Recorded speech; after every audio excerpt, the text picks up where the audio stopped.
This perspective piece was written by Lynn Hartnett. Navalny will miss the Oscars red carpet, but his courage is on display.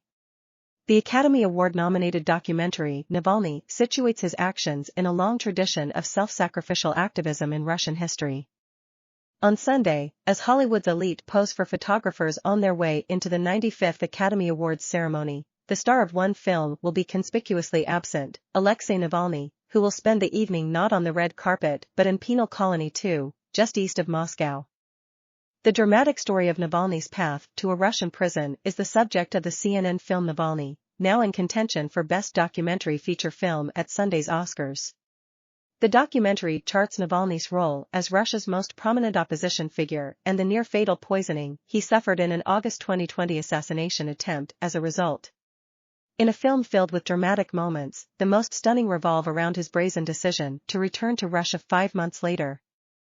In an on-camera interview with filmmaker Daniel Roher, Navalny explains this choice, saying that he yearns to be a presence in Russia because he doesn't want Russian President Vladimir Putin to be czar. Navalny wants to go back and try to change the cycle of authoritarianism that grips his homeland.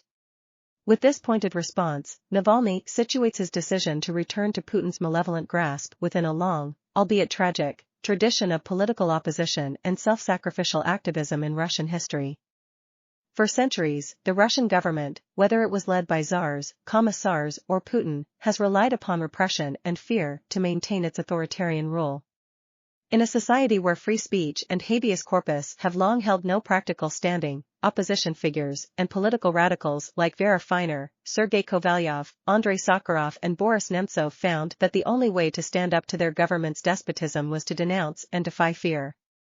In the 19th century, as young Russian activists went into the countryside to rouse the complacent masses to demand political reforms, basic freedoms, and land redistribution, the state responded with mass arrests, political trials, and long terms in Siberian exile. But instead of cowering, these young Russians responded defiantly. They openly admitted their actions in court and willingly accepted years and sometimes decades of incarceration and banishment. In doing so, they became political martyrs both at home and abroad, their suffering becoming a living indictment of the Tsarist regime. Around the world, stories of suffering and the plight of Russian men and women described as defenseless prisoners gripped an international public who condemned the cruelty, barbarism, and tyranny of the Tsarist regime. These young Russian prisoners became radical celebrities with their images featured on commemorative trading cards, while publishers churned out dramatic accounts of the repression they suffered for the good of Russia. In response, tens of thousands took to the streets in cities like London to protest the incarceration of young Russians whom they identified as righteous freedom fighters, while Americans, Britons, and French citizens collected money for Russia exiles and censured their government's increasingly friendly relations with the Romanovs. During the Soviet era, the communist government effectively suppressed news of most cases of dissent. Still, whispered tales of moral courage and protest inspired anew. Just days after Soviet tanks crushed the Prague Spring in 1968, 8 young Soviets engaged in a small yet poignant protest of their government's actions in Czechoslovakia. For unveiling a simple banner that read, "For your freedom and ours," the activists found themselves sentenced to forced labor camps and in one case, a psychiatric prison. In the 1970s, Soviet dissidents led by Yuri Orlov formed the Moscow-Helsinki group to monitor their government's continued violations of human rights. Less than a year later, Orlov and his colleagues were arrested and sentenced to labor camps. Helsinki Watch formed in the United States in response, with the goal of advocating for the freedom of imprisoned activists in the Soviet bloc countries. Navalny is the latest chapter in the historical saga of Russian political activists who have generated international publicity by crafting a narrative of political martyrdom that has served, once again, as a powerful foil to the autocratic repression and self-interested corruption of the Russian government. At a time when Putin's repression at home has metastasized into a violent attack on the Ukrainian people, such stories matter. Indeed, Putin's silencing of civil society and opposition within Russia has enabled his imperialist aggression abroad. Without a counter-narrative to rebut the Kremlin's disinformation, Putin and state-controlled media outlets could easily frame opposition to Putin as an existential threat not to the Russian leader but to the stability and sovereignty of Russia.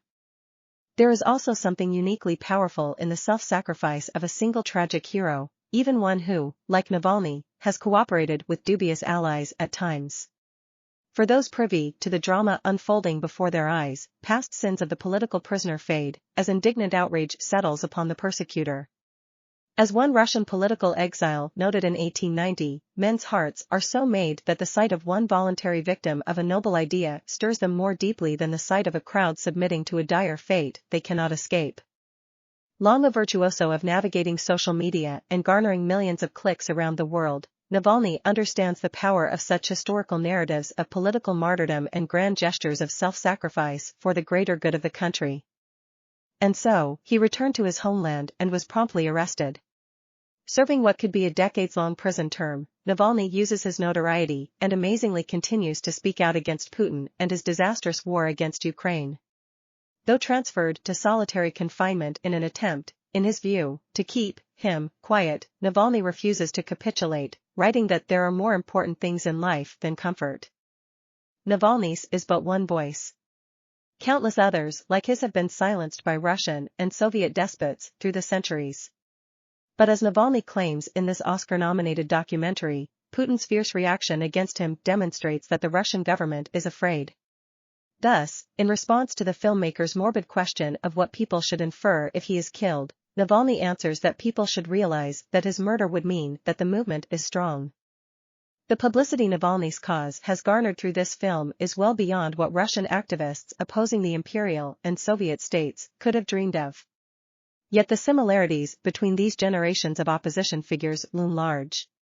In the 19th and 20th centuries, the self-sacrifice of Russian activists highlighted the political repression they challenged. Today, Navalny's selfless courage is counterposed to Putin's efforts to rule Russia unencumbered and expand his authoritarian influence into former Soviet states.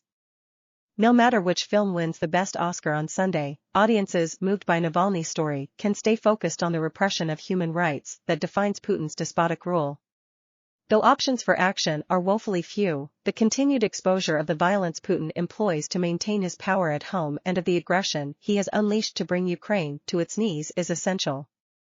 Despotism thrives in darkness. And as long as people like Navalny are willing to sacrifice everything to expose tyranny to the light, the least that we can do is to listen and not look away. For as Navalny reminds the audience at the end of the film, the only thing necessary for the triumph of evil is for good people to do nothing.